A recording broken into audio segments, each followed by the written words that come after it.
7:09, casi 10 minutos de esta mañana de martes 10 de febrero. Continuamos en las voces de la mañana de Lancelot Radio y lo hacemos con Valentín Aullanet. Muy buenos días. Buenos días, Erika. Buenos días a todos.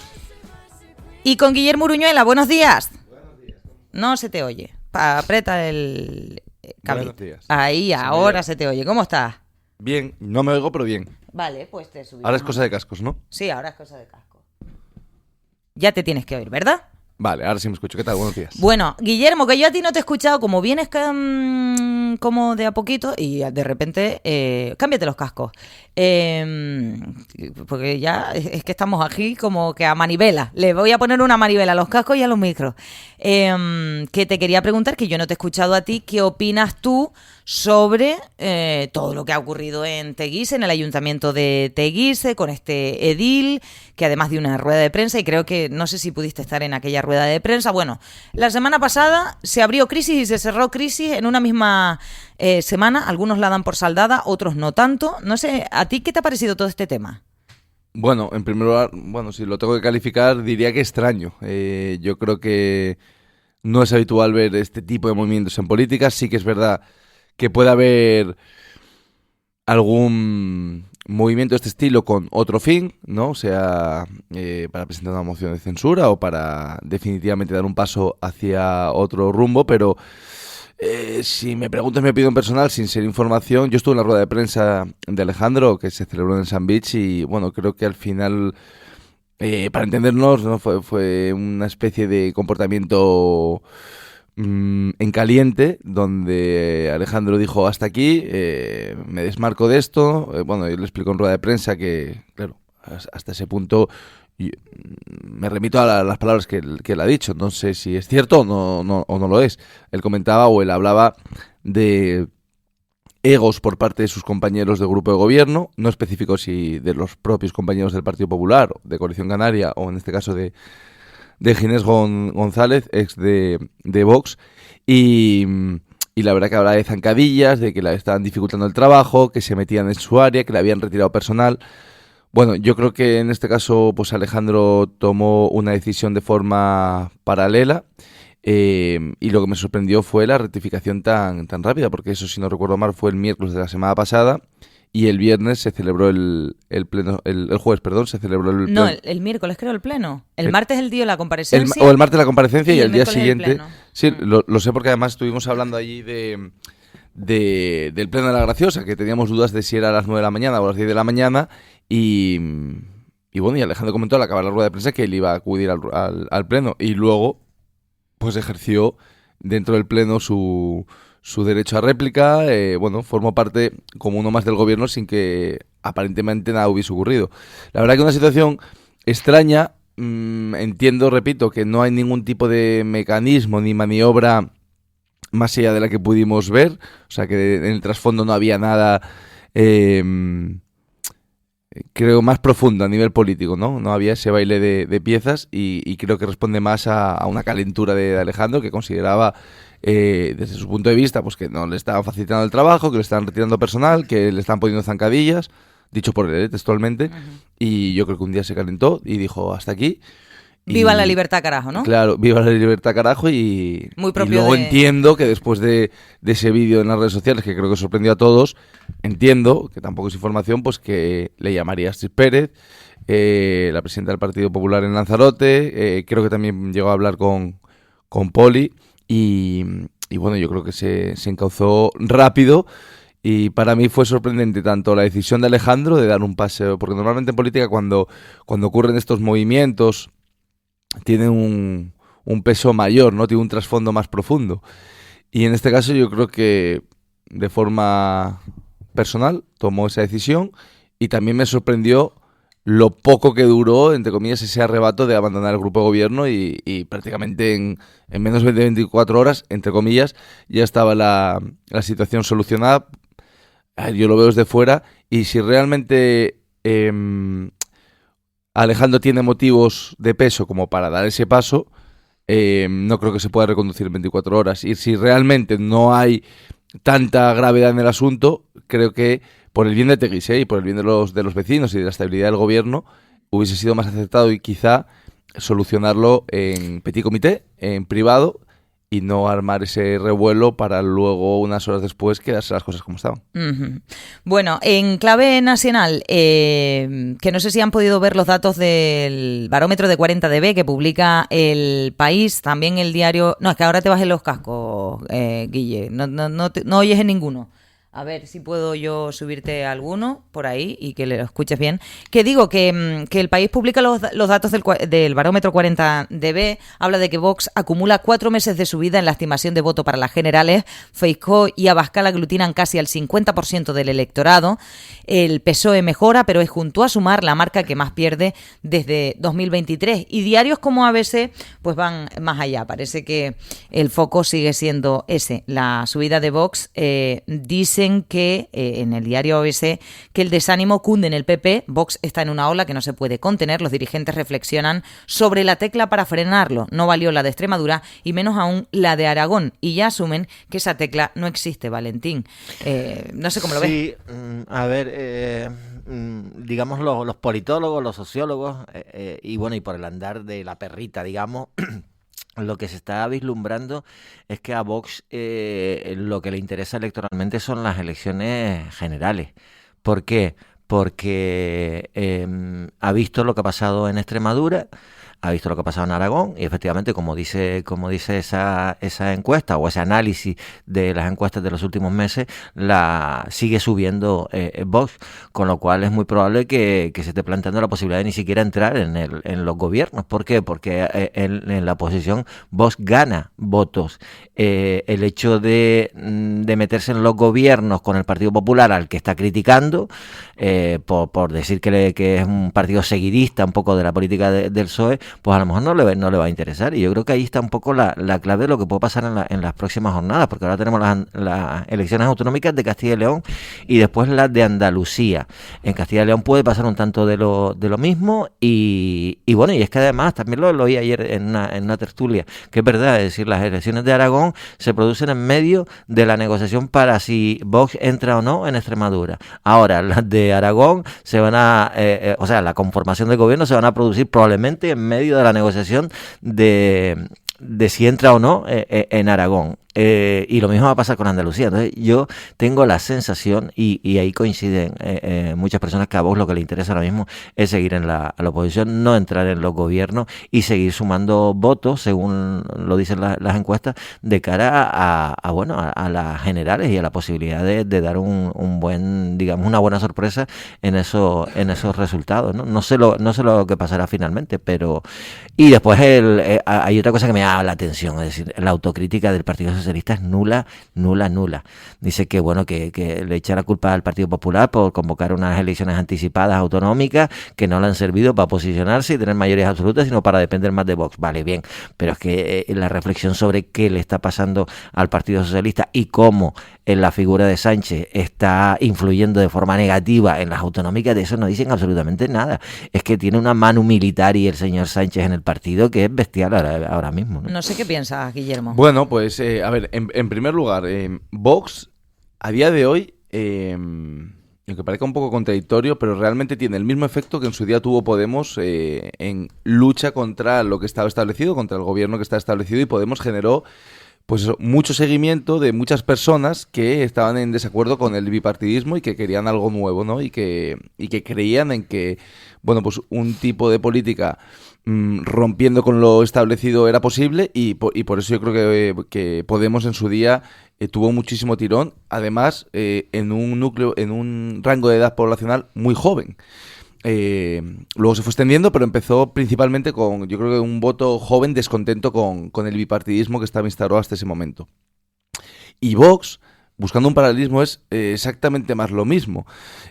Al final, Vox tiene 2 o 3 ideas muy bien enfocadas o muy bien definidas, ¿no?, para defender su estrategia, donde no titubean, al igual que el Partido Popular. Sí que es verdad que en temas escabrosos no se posiciona claramente. Hay mucha gente que, ante lo que está viendo del gobierno del Partido Socialista y lo que representa el Partido Socialista, en este caso, pues, en consonancia con Podemos, que está en claro declive, o sea, está en vías de desaparición prácticamente Podemos, ese voto de Vox que está aglutinando el Partido Conservador, por un lado, está cayendo del lado de la izquierda. Mucha gente que está en descontento por ese gobierno infame rodeado de casos de corrupción donde parece que no ocurre nada. Y por otro lado, también estoy seguro que hay mucha gente que, bueno, históricamente ha votado al Partido Popular y que igual necesita más contundencia, necesita pues esos mensajes que manda Vox, que son mucho más claros que los del Partido Popular, y se siente más definidos con eso. Entonces, al final, todo lo que está pescando Vox o todo lo que está creciendo Vox es en detrimento, en primer lugar, del Partido Socialista y también de algunos votantes de la derecha que consideran que el Partido Popular pues está en algunos temas posicionándose de manera tibia. Entonces, bueno, con todo ello se ha generado una ola, ya se pudo ver en las últimas elecciones, en las penúltimas, donde Vox ha irrumpido con mucha fuerza y ahora solo queda esperar qué ocurrirá de aquí a las elecciones generales, porque parece que esta ola, porque al final son como todas olas, ocurrió, repito, con Podemos exactamente lo mismo. Son difíciles de frenar y generalmente van a más, que es lo que está ocurriendo con Vox. Cada día que pasa va ganando más adeptos.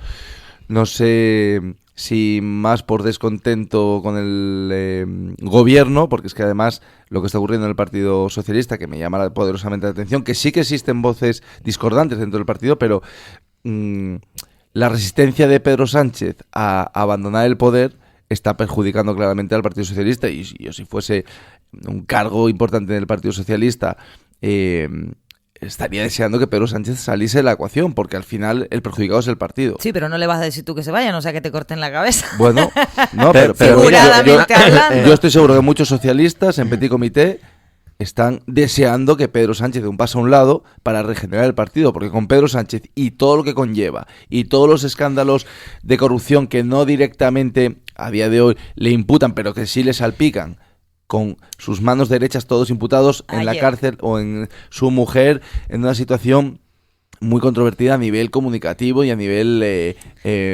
social, su hermano. Entonces, al final, yo creo que cualquier socialista que realmente sienta al Partido Socialista y que quiera tener unos buenos resultados y volver a ser un partido fiable y un partido con peso en España, entiendo que estará deseando que Pedro Sánchez se vaya. Mira, de todas maneras, que en relación con ese paralelismo que hace Guillermo entre Vox y Podemos, el ascenso, pues le puede pasar. Por eso yo creo que Vox también está haciendo ese análisis. Le puede pasar lo que le pasó a Podemos. Podemos, que llegó a tener 60 diputados en el Congreso, si no recuerdo mal. ¿Qué le pasó? Que entró en el gobierno y a partir de ahí empezó a desinflarse. A partir de ahí empezaron las peleas por todo. El famoso caso Plon del señor Iglesias, la ley del solo sí es sí, que fue un error grave en su primera redacción, no se reconoció por parte de Podemos, y a partir de ahí empezó aquel debate famoso sobre niños, niñas, niñas, y entonces todas estas cuestiones, y eso ha ido mermando. Por eso yo creo que si Vox entra en los gobiernos, veremos realmente lo que hacen, porque veremos realmente si cumplen con lo que dicen fuera, estando en la oposición, o si con ese dicho de que fuera de la piscina se nada mejor, y cuando estás en el gobierno ves la realidad y las políticas no las llevas a cabo, por lo menos las que promete en campañas electorales, o ver también si después resulta que la gente de Vox, que sabemos que tiene tiene ahora mismo, está en la ola, pero después las estructuras regionales de Vox es que nadie las conoce. Aquí le votan a Vox sin saber quiénes son los candidatos. Votan ¿no? a Abascal, a la marca, y sobre todo a la marca. A la marca. Y después es fruto lógicamente, de un cabreo, porque yo me pregunto, es decir, ¿cómo alguien que puede tener una visión progresista de la sociedad, en el sentido progresista, vamos a ver, no en el sentido económico exclusivamente solo, sino en ningún caso en la visión económica, sino por ejemplo en la social, en los derechos sociales, ¿no? Es decir, que tú pienses que el machismo hay que combatirlo, la violencia contra la mujer, que pienses que hay libertad sexual, como por ejemplo gente que pueda pensar así pueda de repente cambiar su voto, si antes votaba a un partido de izquierda, votar a Vox, ¿no? Es decir, y yo creo que eso es fruto del cabreo y la falta de esperanza. Claro. Es decir, si eres joven y no tienes una vivienda y no tienes esperanza, no tienes curro, te pagan poco, pues es lógico que digas, oye, pues voy a votar a alguien que me quite de en medio los que están gobernando. Vamos a seguir, perdón, no sé si quieres añadir una última cosa. No, simplemente que me reafirmo un poco en lo que comentaba, que al final no es tanto por lo que propone Vox, que efectivamente desde la oposición es mucho más fácil hacer política porque, entre comillas, no tienes que ejecutarla. Pero sí que es cierto que hay mucha gente que esas políticas sociales progresistas que las votan porque consideran que son buenas para el país, ven que no se están aplicando y ven que se están perdiendo en absurdeces que no mejoran la sociedad. Y al final lo que están buscando es el espejo, lo contrario, lo antagónico, lo que le puede hacer frente a este gobierno que les ha vendido un progresismo que no está existiendo y que lejos de eso, además están viendo casos, o se están viendo casos que atentan contra todo lo que ha promulgado este gobierno, con lo cual dice, oye, pues mira, si esto no funciona y estos me están tomando el pelo, voto automáticamente a lo contrario. Y ahora mismo lo contrario del Partido Socialista es Vox, porque el PP se mantiene ahí, repito, en una posición más bien tibia, más moderada, pero ese descontento sobre todo creciente en la gente joven, que ve que dice, sí, mucho progresismo, muchos macrodatos económicos, pero lo cierto es que no tengo dinero para emanciparme, que no me puedo ir de casa, que los trabajos están mal remunerados, que lo que gano no me da para vivir decentemente. Entonces al final la gente dice, oye, yo ante el desconocimiento de lo que pueden llegar a aportar estos, les voy a votar, a ver qué pasa.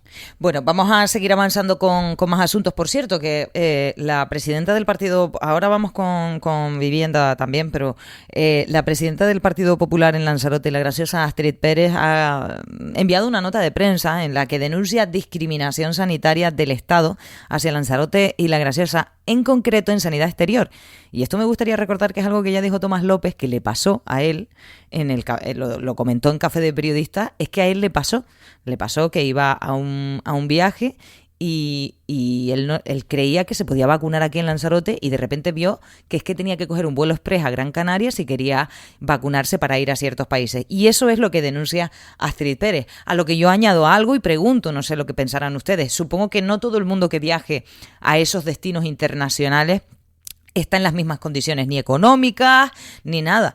Pero que no sé si el tema de que sea un viaje tal se puede considerar un lujo y por eso se te obliga a ir a Gran Canaria para que tú te puedas vacunar para ir a esos ciertos sitios o no, o realmente sería un derecho tal y como reclama Astrid Pérez que en Lanzarote, oye, tengamos a alguien que nos vacune si decidimos ir a uno de estos destinos. Hombre, yo en mi caso no sé si eso es así, entiendo que si lo denuncia Astrid Pérez será así. Sí, te estoy diciendo, a Tomás le pasó. A Tomás, cuando iba a ir al Perú, él iba a ir a la selva y se tuvo que ir a vacunar a Gran Canaria. No sé si son casos puntuales, no sé si es para todos. No hay quien vacune aquí de eso. ¿Pero sobre qué? Por ejemplo, ¿sobre fiebre amarilla? ¿Hay vacunas para fiebre amarilla? O no sé si... A ver, lo que quiero decir, que no tengo la información, no sé, porque hay diferentes países que te exigen diferente tipo de vacunación. Entonces no sé las que no se aplican en Lanzarote. Y no sé lo que critica Astrid Pérez, pero entiendo que si lo critica es porque tendrá conocimiento de que es así. Y comentaba Erika que bueno, que se puede entender que es un lujo. Bueno, un lujo no, si es así, repito, si no existe esa vacunación para ir a terceros países que te exigen ese tipo de medicina, a mí me parece tercermundista, porque tú aquí en Lanzarote deberías tener. Lo que pasa es que no sé cuántos tipos de vacunas existen para viajar a qué tipos de países, ¿vale? Pero si, por ejemplo, en el mercado existen 10 tipos de vacunaciones diferentes, me lo invento, la gripe... la fiebre amarilla, esa sí que existe, porque además lo estoy mirando para ir a Guinea, lo estoy mirando personalmente y no sé si en Lanzarote no se aplica, la malaria, etcétera, etcétera. Pues todo el registro que exista en el territorio nacional debería existir en Lanzarote. Yo entiendo que en la península, que por ejemplo, me voy a Asturias, ¿vale? Que lo controlo más por las distancias. Entiendo que igual en el hospital de Gijón no existe esa vacunación, pero existe en el Oviedo y bueno, como puedes ir en coche, entre comillas. ¿En cuánto tiempo? En 28 minutos, exactamente. O sea, media hora de coche. Media hora de coche. Vale, quiero decir que, esto es plausible, pero... es razonable, que quiero decir que en no Asturias... te gastas un pasaje de avión para ir a Gran Canaria. Que en Asturias no hace falta que en todos los hospitales asturianos exista la vacunación contra la malaria, ¿no? Entonces, que digas, oye, pues mira, en el Oviedo no hay, pero en el de Gijón. En el caso de Lanzarote, repito, que no lo sé, si es así y no existe vacunación para ir a terceros países... A mí me parece tercermundista, porque tú tienes que ofertar aquí lo mismo que puede vacunarse uno de Cuenca, de Zaragoza, de Aragón o del Ferrol. Que igual me he explicado porque mal. Si no, tienes que coger un billete. Claro, que igual me he explicado mal con lo del lujo, quiero explicarlo bien. quiero decir que es una cosa que yo lanzo una reflexión y algo que un pensamiento que se me viene. Digo, oye, pues está claro que en este caso yo decido mañana que me quiero ir de vacaciones a Perú, pues tengo el dinero para pagarme ese viaje, es un ocio, es un viaje de ocio y tal. Pues hay quien dirá, pues si te cuesta pagarte la vacuna, pues te vas a Gran Canaria y te pagas también el viaje a Gran Canaria y tal. Hombre, yo no entiendo por qué me tengo que ir a Gran Canaria, pero no lo sé, Valentín. A ver, la cuestión es que lo que no se puede permitir es que siendo isla tú tengas que ir de una isla a otra a hacer ningún trámite de la administración pública. Aquí la cuestión será tener las vacunas, no que un médico no te las pueda administrar, sino tener las vacunas concretas, ¿no? Lo que decías tú, Guillermo, es decir, tener el tipo de vacunas que se precisan en determinados países. En Brasil será una, en Perú otra, en África serán otras, en función de posibles enfermedades muy contagiosas que haya en determinados países y donde vayas a ir. Pero claro, lo lógico sería tenerlas en Lanzarote, no tener que ir a Gran Canaria. Es decir, porque eso me parece que es un atraso. A mí de todas maneras me gustaría que en este tipo de cuestiones y de críticas y de quejas, que me parecen que son afortunadas en el sentido de que hay que poner el debate en la mesa, también se den datos. Quiero decir, la gente que ha tenido que viajar a Gran Canaria, por ejemplo, desde Lanzarote, porque aquí se ve claramente la doble insularidad. Es decir, ¿por qué tenemos que ir a Gran Canaria? Es decir, es un coste añadido, por mucho que sea para un viaje, para lo que sea. Es decir, y si no es para un viaje, sino que tienes que ver a un familiar que tienes en Perú, por ejemplo. Es decir, entonces, claro, aquí me hacen falta, lo que digo, datos, ¿no? Un poco datos de también de que cuánta gente ha necesitado trasladarse a Gran Canaria y cómo está la situación, qué coste tendría el tener esas vacunas aquí en Lanzarote, etcétera, porque ya hemos visto que con sanidad exterior también hay deficiencias, por ejemplo, en el control de determinados productos que entran por el puerto, etcétera, etcétera. Entonces aquí lo que hay que ver es poner los datos sobre la mesa y efectivamente reivindicarlo, porque me parece un atraso. Además, la Administración Central tiene en las islas periféricas una serie de carencias que hemos visto en tráfico, en la seguridad social, lo hemos visto en sanidad exterior, es decir, en aduana, en los aeropuertos, y entonces, pues bueno, hay que exigir, porque es que si no, el que no llora no mama, como dice el otro, ¿no? Estaba mirando un poco qué tipo. La verdad que sería interesante saber qué tipo de vacunas se necesitan para según qué países, ¿no? Claro. Estaba mirando, bueno, la fiebre amarilla seguro, porque Hombre, para ir a Guinea te la exigen. En la página del Ministerio de Asuntos Exteriores siempre te ponen los países, si viajas a no sé dónde, el tipo de vacuna. Y claro, lo que te decía, yo creo que lo que tienen que tener son las vacunas. Lo que pasa es que, claro, es posible que la demanda a lo mejor en Lanzarote sea mínima, pero aunque sea mínima, el servicio lo tienes que prestar. Pero más a mi favor, si es mínima es más sencilla tenerla, porque si aquí hubiese una demanda de, no sé, de 8.000 pero que a lo mejor que tenga una caducidad determinada, no lo sé, porque es un tema que no esto, a Tomás se lo explicaron cuando... ¿Qué vacuna era, por cierto? No me acuerdo, pero para ir a la selva en Perú. Sí, pues no, es la fiebre amarilla, contra la fiebre amarilla, porque a todos los días... El dengue o alguna cosa. Pero no sé si él comentó que en su momento venía una vez cada 15 días o una vez en semana o cada X tiempo alguien de Gran Canaria con las vacunas, un médico, se entiende, o un enfermero, lo que sea, y vacunaba. Es decir, la gente cogía cita para ese día que había aquí en Lanzarote. Creo que era así, o si no. Pues y eso... si no era así, esa era la propuesta de él. Es decir, vale, si no hay demanda suficiente y tienen caducidad las vacunas, contra que venga alguien cada 15 días a Lanzarote y de forma coordinada, es decir, tú sabes que vas a viajar, llamas aquí al hospital o al Servicio Canario de Salud, lo que haga falta, oiga, quiero cita para vacunarme de no sé qué, vale, tal día tiene usted cita, vacunan a la gente y se vuelve a ir para Gran Canaria. Bueno. Y viene una persona y no van todas las que tengan que vacunarse para allá. Pero eso... Pienso, no sé. ¿Pero me comentas que sería una buena idea o que es lo que se aplica? No, yo digo que sería una buena idea y que no sé si antes era así. No lo sé, no lo tengo constatado. Si es así, por ejemplo, te diría que si una vez a la semana viene alguien de Gran Canaria, un sanitario, y las vacunas y te puedes vacunar, pues entonces no hay caso, no hay problema. Claro, sería lógico, ¿no? Porque no creo que exista una demanda que necesite 2.000 personas en Lanzarote vacunarse contra la fiebre amarilla. Si es así, yo diría que no hay problema. Claro, tú sabes que vas a viajar. A ver, porque el problema es, y otra pregunta que lanzo yo, por eso me gustaría tener igual a alguien entendido en la materia, que si tú, por ejemplo, por un tema sanitario justificable, te desplazas a Gran Canaria, ¿ese dinero se te reembolsa de alguna manera? ¿Te lo cubre el Estado de alguna manera? ¿Cómo? ¿O te ¿Cómo? No entiendo. Si tú, por ejemplo, tienes que coger un avión aquí para vacunarte contra la fiebre amarilla porque no hay vacunas en Lanzarote, No, ¿ese eso dinero no. lo pierdes? Sí, ese dinero lo tal. Porque Otra cosa lo que- es que lo tú te que- desplaces para cosas que te mandan de consultas de aquí al hospital, eso sí lo cubre, te lo pagan ¿sabes lo que te quiero decir? Pero esto en concreto, esto de hasta donde yo sé, ¿no? Porque yo sé que, por ejemplo, hay una serie de pacientes, que de hecho es un buen tema, que se iban a Gran Canaria, al Negrina, a tratar temas oncológicos. Eso ¿vale? sí te lo paga, eso sí te devuelven el dinero. Lo que eso pasa es sí. que la queja que me hacían a mí llegar a mí, un hombre en particular que tenía este problema, es que viajaban, es verdad que luego, un año después, te devolvían el importe de los billetes,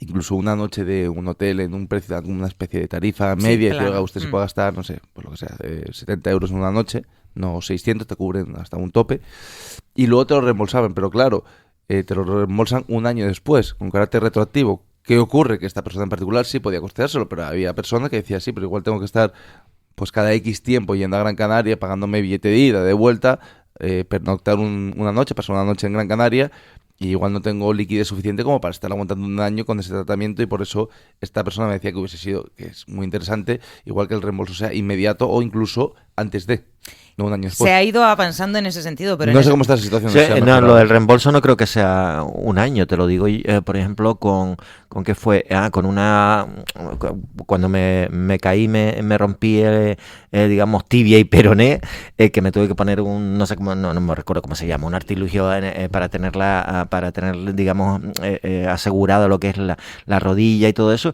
y eso lo pagué yo una cantidad, y yo creo que no fue ni a los 2 meses cuando te devuelve el Servicio Canario de Salud. Y creo que, bueno, cuando mi hija también se tuvo que operar en Las Palmas y todo eso, no creo que fuese tanto tiempo, pero sí que es verdad que, bueno, que habrá gente que no pueda asumir los costes. Yo te digo claramente, nosotros viajamos mucho hasta 2019, con lo cual han pasado ya unos años, pero viajamos mucho evidentemente a Gran Canaria con el tema oncológico en mi familia.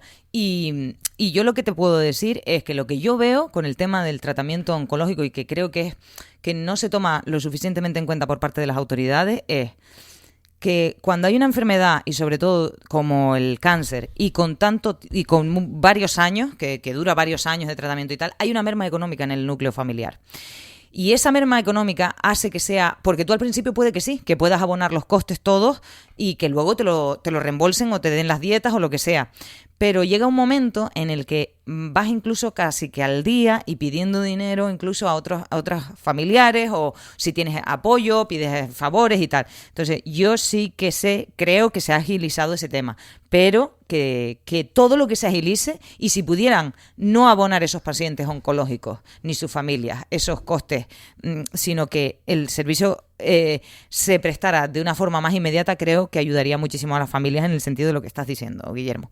En fin, cambio de asunto porque si no vamos a hacer una llamada en breves minutos, y quiero hablar de este tema porque me surgen dudas. Es verdad que ayer hablamos un poco, Valentín, de lo que se va a tratar en la asamblea extraordinaria del consorcio el día 12, este jueves creo, distintas cuestiones, el tema de el 1,5 millones de tarifas que se pagó en la legislatura pasada, que por lo visto eso no correspondía a pagarse, temas que, en fin, una serie de cuestiones, pero hay un punto en concreto que podría hacerlo reventar todo, creo, o saltar por los aires todo el procedimiento que se está haciendo, y que, por ejemplo, Diario de Lanzarote lo publica.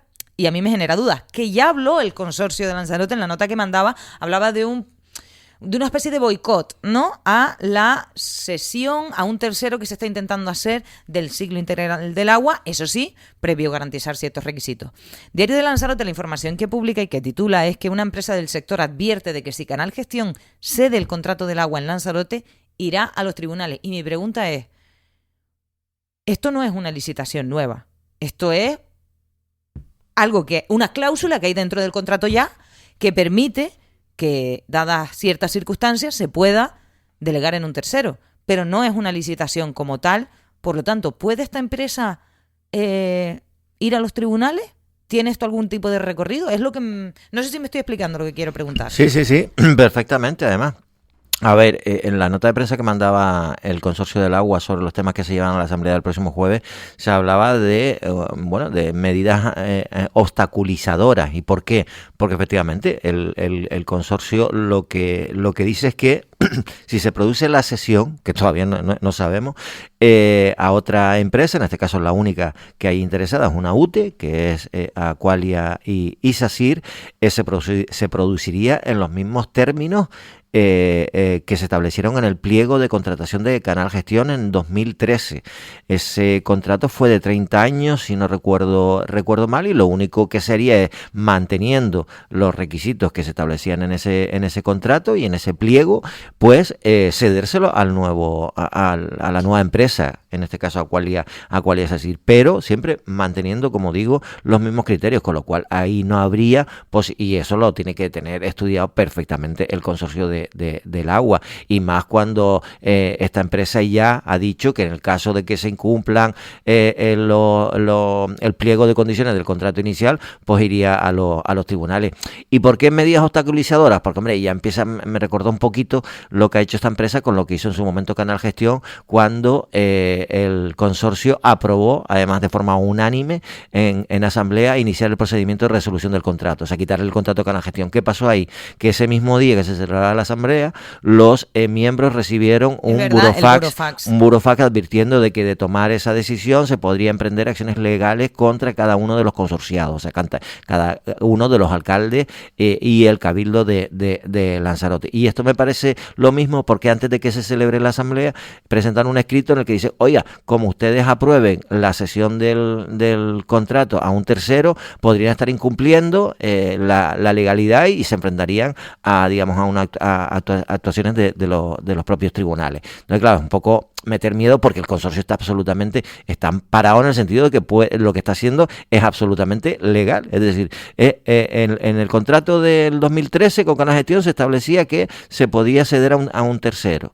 Ahora la nueva empresa está diciendo que tiene que resolver directamente el contrato y que no lo puede ceder porque siguen las pérdidas de agua, porque no se ha invertido todo, pero precisamente por eso se ha iniciado el procedimiento para resolver el contrato. Es decir, tenemos que quitarle un contrato a una empresa que no cumple, y con los mismos mimbres, con los mismos requisitos y con las mismas condiciones del pliego de contratación se cede a otra empresa. Pero hay que recordar que todo eso está todavía en veremos. Hay una propuesta de subida de tarifas que se lleva ahora a la asamblea, que después la tiene que ratificar la comisión de precios. Probablemente una empresa que venga como Aqualia o SACIR, si evidentemente no ve que se está actualizando las tarifas, a lo mejor ya no le interese coger el ciclo integral del agua, si prosperase esa sesión. En fin, hay muchas cosas todavía en el aire, y lógicamente, oye, que ya una tercera empresa o una cuarta empresa empiezan a advertir: oiga, que es que les podemos meter en la cárcel si ustedes hacen eso. Pues la verdad es que sí, que lógicamente parece que están obstaculizando un proceso que es absolutamente legal. Bueno, yo estaba escuchando a Mentir, la verdad que yo lo veo desde fuera y, a ver, a mí me parece, entiendo que es muy complejo internamente a nivel jurídico, pero yo me pregunto, Canal Gestión tiene un contrato con el Consorcio del Agua, ¿no? Y tiene una serie de cláusulas que tiene que cumplir. Si hay incumplimiento, tú deberías, por lógica, poder solventar ese y rescindir ese contrato con Canal Gestión. Eso me dice el sentido común. Si tú tienes un contrato con una empresa adjudicataria que está tipificado una serie de servicios y no lo está cumpliendo, como es el caso de Canal Gestión, pues tú deberías de poder resolver ese contrato. Y luego a la segunda empresa, pues bueno, lo que comentó, a la nueva empresa que pueda llegar a Lanzarote, como comentó Domingo Cejas, el pliego va a ser el mismo y las condiciones van a ser las mismas. Yo no lo veo tan complicado. Lo que pasa es que, bueno, yo entiendo que estamos hablando de contratos multimillonarios, de mucho dinero, no son contratos menores, y entiendo que en este caso Canal Gestión se aferrará para no perder nada, como todas las empresas potentes. Estamos hablando que es al final es una empresa que depende de Canal Gestión, de Canal Isabel II en Madrid, con lo cual entiendo que tendrá un elenco de abogados y será una empresa muy potente a nivel jurídico. Entiendo que el Consorcio del Agua aquí en Lanzarote también, y la tercera en discordia. Aqualia, en el caso de llegar, pues supongo que no querrá perder dinero y querrá hacer negocio, como es normal. Entonces, bueno, yo lo veo todo como muy estancado y me da la sensación de que al final, entre unos y otros, de momento la cosa está ahí en stand-by. Y como es un tema jurídico, entiendo que profundo, no creo que se vaya a resolver en un corto espacio de tiempo. Ya, ¿sabes qué es lo que me llama a mí la atención? ¿Qué interés tiene una tercera empresa que ni siquiera está metida en el meollo en, digamos, obstaculizar? ¿Cuál está esa es la pregunta que yo me hago y le lanzo. Obstaculizar en el sentido de que yo creo que lo que quiero es allanar el camino en el caso de que al final le tome el control del mando en la gestión del agua en Lanzarote. Lo que quieren es que se haga un nuevo concurso, es evidente, para ellos poder participar. Esta empresa está dentro de Emalsa, que es la que lleva la gestión del agua en Las Palmas de Gran Canaria, una empresa que es mixta, público-privada. El 66% lo tiene esta empresa a través de la multinacional francesa Saur, y el otro 33% lo tiene el Ayuntamiento de Las Palmas de Gran Canaria, que por cierto acaba de aprobar para los próximos, no recuerdo si son los próximos 10 años, 800 millones de euros de inversión en producción y en distribución de agua potable. O sea, dentro de su 33%, el ayuntamiento aporta esa cantidad. Digo por los que piensan, aquellos ayuntamientos que piensan que no, que esto es soplar y hacer botellas y que aquí no hay que invertir un duro, y que encima están todo el día criticando cualquier actuación que se hace del consorcio cuando no hay aportación municipal ninguna. Todo se aporta, sobre todo a través de los impuestos de todos los lanzaroteños, ¿no? Y claro, es lógico que Gestagua quiera, en este caso, pues bueno, que se abra un concurso público y poder participar. Es lo que su intención final. Eso es evidente. No quieren que haya una sesión, y lo que quieren es que se saque un concurso público porque entienden que tienen posibilidades. Y también es verdad que es que ahora mismo la gestión del agua, desde el punto de vista positivo, es atractiva para varias empresas, entre ellas esta. Y segundo, no hay ahora mismo un concurso que tenga, digamos, para gestionar el ciclo integral del agua a nivel de Canarias, y yo creo que a nivel de España no hay ningún concurso, con lo cual estas empresas que están especializadas y que muchas son multinacionales en el ciclo integral del agua, pues ahora mismo no tienen, digamos, posibilidades de entrar en nuevos proyectos, ¿no? Entonces, claro, imagino que esto les interesará, porque a pesar de que tenemos una producción, tenemos unas desaladoras que están obsoletas, etcétera, que las redes están hechas gofio en muchos casos y que se pierde mucha agua, los pasos que se están dando por parte del consorcio con el apoyo del gobierno de Canarias, las inversiones que se están haciendo y la planificación que hay para conseguir mejorar todo lo que tiene que ver la distribución de agua en la isla, son absolutamente considerables, y cualquier empresa podría ver que esto en poco menos de un año podría cambiar de una forma radical, ¿no? Ayer leía una información, cambiando de asunto, compañeros, leía una información en Diario de Avisos, y justamente creo que el dato nacional es que, bueno, voy a dar el dato del que habla Diario de Avisos. Dice que caen en 20.000 las plazas de alquiler vacacional en Canarias por primera vez en 5 años, un descenso interanual del 9,3% que se produce por primera vez desde el año 2020. Habla de que la intensificación de los controles sobre la oferta irregular a través de los acuerdos del Gobierno de Canarias con las principales plataformas turísticas y la regulación, en especial el registro único de alquileres de corta duración de ámbito nacional, parecen ser decisivas en esta caída. También la reciente entrada en vigor de la ley del vacacional, pero como es tan reciente, pues igual no tanto impacto. Pero parece que sí, que, hombre, son 20.000 viviendas vacacionales menos. Estábamos hablando antes de vivienda. Pero, ¿son 20.000 viviendas o 20.000 plazas? Perdón, 20.000 plazas. Tienes razón. 20.000 plazas de alquiler. Muchas me parecía. De alquiler vacacional, bueno, pero son... Sí, creo que en total son unas 1.600 viviendas, me parece. Que no sé cómo valoran al cierre del año pasado. Exacto. Al cierre del año pasado, las islas disponían de una oferta de 193.429 plazas alojativas en 47.117 viviendas vacacionales. En fin, y se produce esta reducción que no sé cómo la valoran, cómo la ven, y si creen que tiene un impacto significativo en que aumente la oferta de vivienda residencial. Porque ese es el meollo de todo esto. Creo que ahora mismo nadie pone en cuestión que nuestro motor económico es el turismo, que todo esto genera economía. Sí, pero es que también nos faltan casas para vivir. Entonces, no sé, en ese marco, ¿cómo ven esta caída, Guillermo? Bueno, a día de hoy diría que se puede hacer una valoración residual. Estamos hablando de muy poco tiempo. Al final creo que, de hecho, creo que la influencia directa de la ley para organizar y para regularizar el alquiler vacacional a día de hoy no se puede valorar. Igual la podemos valorar dentro de un año, dentro de 2 años, a ver cuál es la tendencia, a ver qué ocurre. Pero también soy de los que piensa, o creo que uno de los problemas principales en Canarias y en Lanzarote en particular, para que no exista alquiler convencional de larga estancia, no es el alquiler vacacional. O sea, yo creo que el alquiler vacacional es testimonial, entre comillas, el daño que puede hacerle al alquiler de larga duración. Creo que hay otros factores que son mucho más influyentes para que no hayan viviendas, entre ellos la no construcción, el crecimiento. Si es que tampoco hay que ser un erudito sociólogo para entender eso. Si crece la población y estás 30 años sin construir viviendas, pues lo normal es que haya muy pocas en el mercado y los precios suban por la alta demanda y la baja oferta. Eso por un lado. Por otro, sigo siendo un claro defensor, porque yo no tengo los macrodatos económicos que maneja habitualmente el gobierno, pero sí que vivo en la calle, soy un tío que me gusta hablar con la gente y saber lo que ocurre en el sitio donde vivo, en este caso en Lanzarote, y yo sé que hay mucha gente en Lanzarote que tiene casas cerradas porque sabe que no tiene ningún tipo de garantías. Y mucha gente te dice, oye, yo no me voy a arriesgar a alquilarle el piso a alguien desconocido porque luego puedo tener problemas, o puedo no sacarlo, o puedo no cobrar y quedarme indefenso ante eso. Entonces, yo creo sinceramente que la raíz, puede ayudar significativamente la ley que regula el alquiler vacacional al alquiler de larga duración. Sí. ¿Creo que es el principal problema? No. Creo que se puede valorar a día de hoy algo con respecto a esta bajada que comentaba Erika de 20.000 plazas, que refieren, creo que en todo el archipiélago, a 1.500 casas o algo así, Sí. o 1.600 viviendas.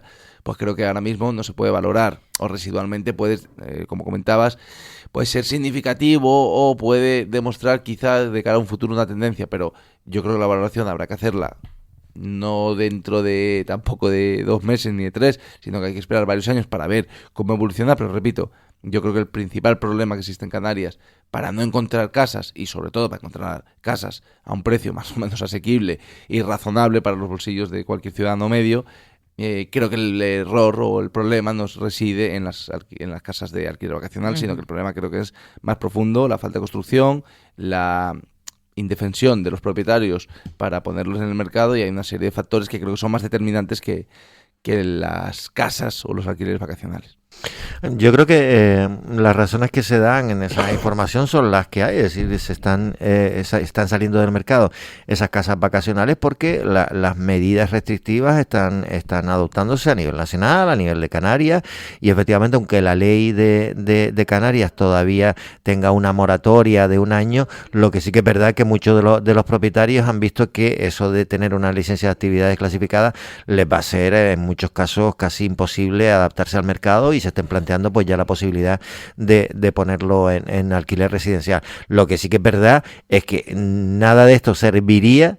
Yo creo que sí que hay una parte del alquiler vacacional que ha afectado a las viviendas, lógicamente. Si yo tengo una segunda vivienda aparte de la que resido y de repente veo que el alquiler vacacional, como lo ha sido, ya no tanto, pero lo fue en su momento, era un negocio mucho más lucrativo que el ponerlo en residencial, pues lógicamente lo pongo en alquiler vacacional, porque es mi vivienda y con ella hago lo que quiero. Pero esto está cambiando, evidentemente. Entonces, ante esa incertidumbre sobre la ley canaria, pues probablemente la gente esté quitándola del mercado. Yo lo que creo es que, de todas maneras, que se salgan estas viviendas, estas 20.000 plazas, digamos, a nivel de Canarias, del mercado, no tiene una relación con que se pongan en el residencial, entre otras cosas porque todavía existe la ley de vivienda a nivel nacional que no te asegura, y nunca mejor dicho, que es ante un impago evidentemente puedan cubrirte el Estado, ¿no? Y es uno de los temas que se llevaba, uno de los decretos, por cierto, en el famoso ómnibus, en relación a la inquiocupación, por ejemplo, etcétera, etcétera. Entonces, cuanto estas medidas no estén aplicándose y el propietario no tenga la certeza de que ante un impago sea la administración la que cubra ese impago y no tú directamente, esto no va a cambiar. Tengo al invitado pinchado, pero tiene un medio problema ahí, entonces estoy dándole un poco de tiempo para que pueda resolverlo, pero tengo unos datos aquí. Nos vamos a ir a la isla vecina. Las comparaciones son odiosas y según con qué comparemos, las cosas son más positivas o menos positivas. Hablando de vivienda y de lo que decía Guillermo, yo creo que el problema es que falta vivienda porque se crean más hogares de las viviendas que se construyen y demás. Bueno, que no es lo que yo piense, es una realidad. Sí. Luego podemos debatir si es correcto o incorrecto, lo que sea. A lo que voy es que las competencias en materia de vivienda está el Estado, que plantea el plan de vivienda, y luego y las leyes y las normativas y tal, y luego las comunidades autónomas. Los cabildos no son competentes, pero pueden hacer cosas en materia de viviendas. Esa es una de las críticas que le hace el actual cabildo de Lanzarote, o el actual gobierno en el cabildo de Lanzarote, al anterior grupo de gobierno. Dicen que no invirtieron nada en vivienda y que ahora les reclaman soluciones para la vivienda. Pues bien, el cabildo de Lanzarote, ustedes saben que ha, digamos, sacado distintas iniciativas en materia de vivienda, que según los datos que yo tengo aquí, el cálculo es de más de 20 millones de euros destinados a vivienda entre una cosa y otra, entre compra de suelo y viviendas públicas, casi 15 millones, viviendas de protección oficial de Playa Blanca, unos 11 millones, que ponen ahí la mitad el gobierno de Canarias y la mitad el cabildo. También para el bono de alquiler joven, 1,4 millones. ¿Cómo nos queda? Lanzarote, más de 20 millones de euros. Fuerteventura, más de 53 millones de euros. Esa es una información que publica noticiafuerteventura.com. Saludo a esta hora de la mañana al director de Fuerteventura Televisión y sociólogo José Chu Armas. Muy buenos días. Muy buenos días, ¿qué tal? ¿Cómo están por la isla hermana de Lanzarote? Pues mira, viendo los datos, pues un poco rascada, ¿no? Porque parece que están ahí con una inversión importante en vivienda por parte del Cabildo, también con la ayuda del Gobierno de Canarias, pero oye, que de 53 millones en Fuerteventura, que son unos 130.000 personas, a las casi 170.000 personas que somos en Lanzarote, que sean 20, no sé. Esto es... Están invirtiendo mucho en vivienda ahí, José Chu. Bueno, yo creo que más que estar invirtiendo es lo que hay pensado para consignar en este presupuesto. Los presupuestos se ponían en marcha hace unos días, el del año 26. Efectivamente, hay que tener en cuenta que el ICABI también está por medio. Ahí hay fondos del Gobierno de Canarias, fondos europeos, fondos del Estado español y el Cabildo. Efectivamente, la presidenta Dolores García se ha dado cuenta, como creo que debe de darse cuenta cualquiera que tenga los dedos de frente, que el gran drama social de nuestro tiempo es la vivienda. Aquí hay muchas expectativas en relación a si el vacacional o la posible caída de vivienda vacacional puede retroalimentar y espolear un poco el mercado de la vivienda fija o el alquiler, ¿no? O lo que es el alquiler tradicional. Y bueno, la gente está expectante porque aunque, como dices, los fondos son los que son y son bastante interesantes, el problema no lo solucionas ni con 50 ni con 60 ni con 100. Aquí hay muchísima gente, Erika, que está viviendo en precario, ya sea ocupando casas con promociones que nunca llegaron a terminarse, o el fenómeno más normal últimamente, que es vivir en un coche. Un coche, una autocaravana, 8 personas en un pequeño apartamento. La situación es dramática, sobre todo en otros estratos de la sociedad, a los que parece que no queremos ver, pero es una realidad patente y real. Hay muchísima gente viviendo en precario en la isla de Fuerteventura. Voy a despedir a Valentín Avianet, que se tiene que ir ya. Gracias, Valentín. Saludos. Y no sé si, Guillermo, quieres hacer alguna consulta a José Chu, porque si no, tiro yo. José Chu, bueno, yo te saludo y me despido. Bueno, un placer. ¿Te vas también? Un placer, me voy. Venga, Guillermo, aquí deciden ellos lo que hacen. Venga, José Chu, pues yo te quería preguntar si lo de la vivienda tenía algo que ver también, porque he leído un artículo que publica en noticiafuerteventura.com, que se titula Fuerteventura ante el espejo, jóvenes, desencanto y el avance de discursos ultra. Y la vivienda es también forma parte de ese artículo que escribía. No sé si nos puedes describir un poco para que quienes nos escuchan sepan cuál es esa reflexión, ¿no? Porque justamente va de eso todo lo que estamos viendo, el auge de Vox, lo hemos visto ahora en las elecciones de Aragón, en fin. Sí, bueno, en fin, son los tiempos que nos está tocando vivir, pero le está tocando vivir con más drama a una población joven a la que se le ha cortado el grifo de la financiación vía créditos hipotecarios, y a los que se les ha cortado el grifo de la vivienda porque no hay vivienda después de la crisis del 2008. Parece que esto es una profesión abandonada, no hay personas que se dediquen a hacer vivienda. Me refiero a los promotores, no solo los promotores, sino albañiles, encofradores. Eso parece que ya no existe, ¿no? Y es muy complicado con los precios y con los tiempos que estamos viviendo competir, por lo menos hasta antes de ayer, contra la construcción del vacacional, ¿no? Y de los hoteles, que vienen con otro capital, otro dinero, son gente de fuera que viene a construir casas para rentar, ¿no? Y para rentabilizar muy fuerte.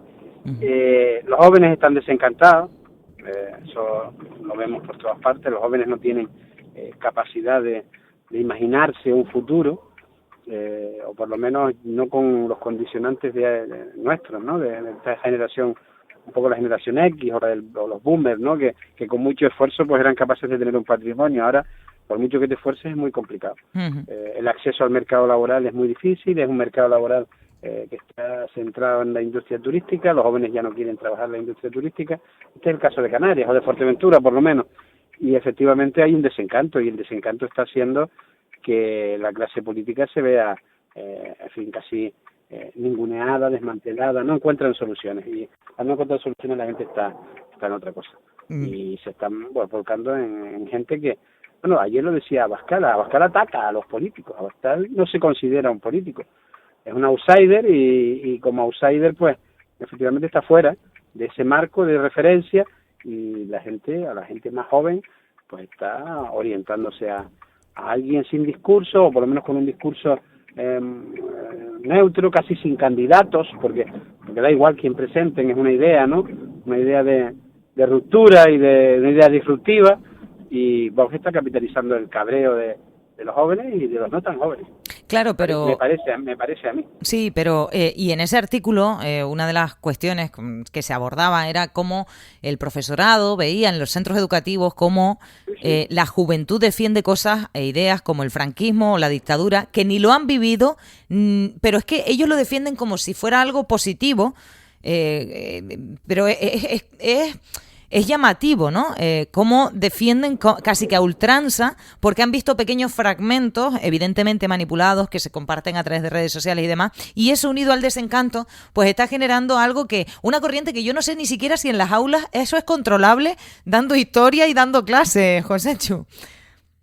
No, bueno, aquí hay un error en el sistema educativo en el que no se ha explicado bien de dónde parte la transición democrática española. Eso es un hecho, y además lo dicen los jóvenes, ellos no saben realmente quién es Franco. Ellos tienen eso, como dices tú, ideas de youtubers o de consignas de estos nuevos grupos. Con Franco se vivía mejor, esto lo hemos oído todos, ¿no? Contra Franco vivíamos mejor, se podía comer, no había delincuencia. Todo esto se mezcla en el cóctel de la globalización y de cómo están llegando inmigrantes, porque no puede ser de otra manera que al primer mundo lleguen inmigrantes desde el tercero, y se está generando un estado de ansiedad entre los jóvenes que los vuelcan. Antes, por lo menos en mi época, ¿no? O eras hippie, o eras punky, o eras de alguna tribu urbana, un poco contestataria, ¿no? Con la ideología predominante. Pues ahora está pasando de esta forma. La gente está canalizando su rabia política en un proyecto ultra a la derecha, pero esto no pasa solo en España, esto está pasando en el planeta entero. Solo hay que mirar hacia los Estados Unidos, lo que está ocurriendo con Donald Trump, o lo que pasa con la señora Le Pen en Francia, o con los nuevos grupos ultras en Alemania. Hay una sensación de desasosiego. Esto es posterior a la crisis del 2008, la crisis de deuda y la crisis de la subprime, ¿no? Y de estas hipotecarios. También aparece la crisis de Ucrania con una inflación desbocada y la cesta de la compra cada vez más cara. Los salarios no dan, porque los salarios están relacionados con el sector servicios en Canarias, y no dan para una vida digna.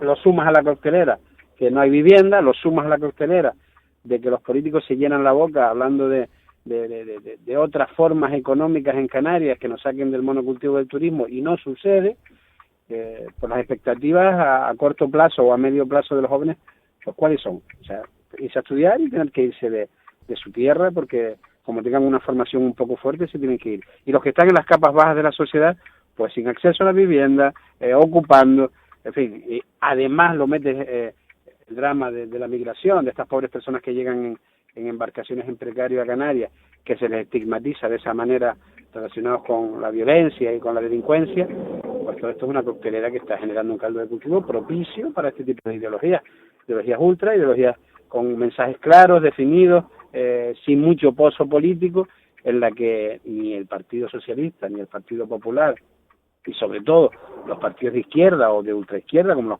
los quieran llamar, nos están dando con la tecla de soluciones, primero, y luego de discurso, ¿no? De cómo convencer a la gente joven de que hay otra manera de hacer política, más democrática o como fuere, ¿no?